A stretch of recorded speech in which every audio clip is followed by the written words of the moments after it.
ever on Anna Maria Island. It terrifies me. There wasn't anybody that could help her.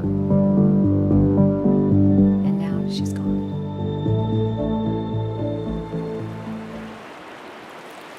There's something about the sound of waves crashing along the shore. A signal to those passing by that this is a piece of paradise. She just loved being a part of Anna Maria. And it seemed the feeling was mutual. Many on the island counted themselves a friend of Sabine Musso-Buehler. She was my boss at the Trade Winds and Tortuga resorts on Anna Maria Island. She always wanted to have her own resort, so they purchased Haley's, and they made it into something so fun and retro, and I mean, people just loved it. Hello, welcome to Haley's Motel. Please join me for a tour. Nancy Ambrose remembers how happy Sabine and her husband were, but while their business thrived, their marriage did not. Better off as friends, Nancy recalls, and they both moved on. And she was feeling good about herself, and you know, everything was kind of coming together. And then here he comes. You know, I think he said all the right things. A younger man named William Cumber, fresh out of prison for an arson conviction. But, says Nancy, Sabine was enamored. I think she was in love with him. It was exciting. That's the couple at a rally for Barack Obama in 2008.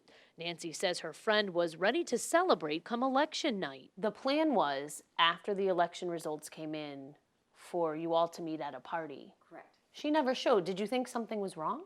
I just thought she'd left and went home already.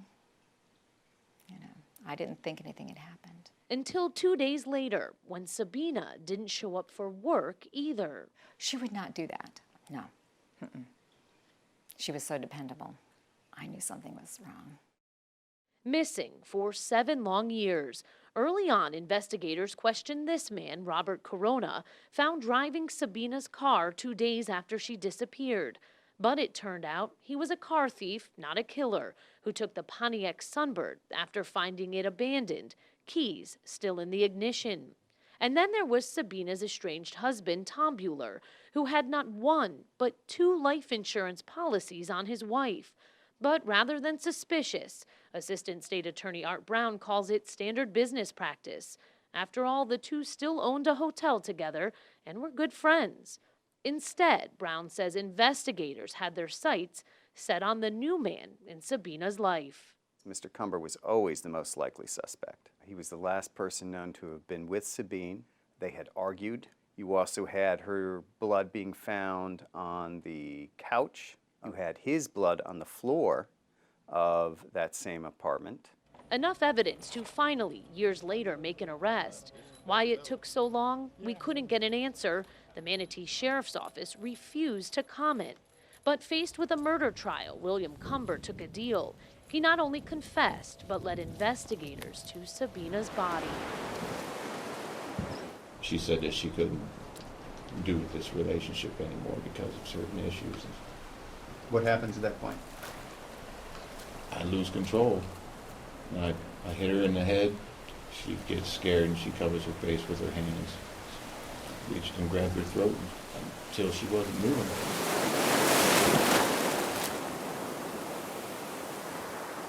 She did not deserve anything that she got. Nobody does, but especially Sabine. She did not.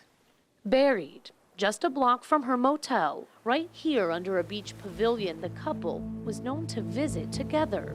I just can't even wrap my head around it. I can't fathom that he took her there. A clear view of the water, its waves sounding against the shore of Sabine's once paradise. In Manatee County, Cape May, Spectrum, Bay News 9.